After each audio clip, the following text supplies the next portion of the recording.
Two Kittens by Marjory Schwalje.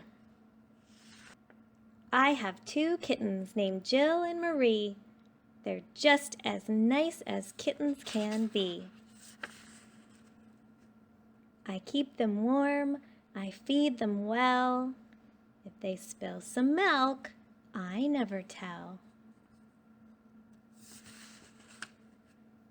They can go to the beach and sleep all day,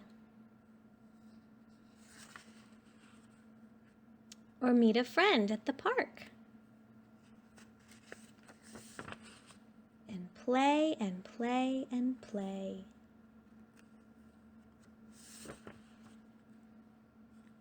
They can do the dishes,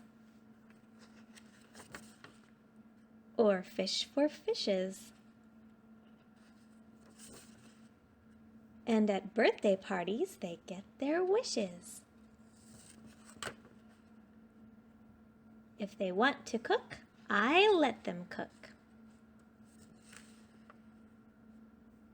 If they want to write, they can write a book.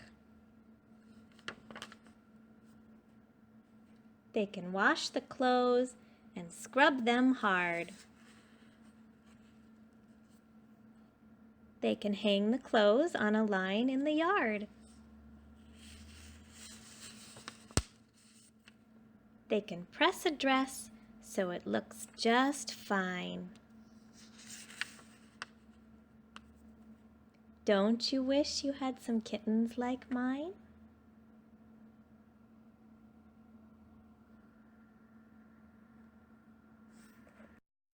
Thanks for listening to Storytime with Amy.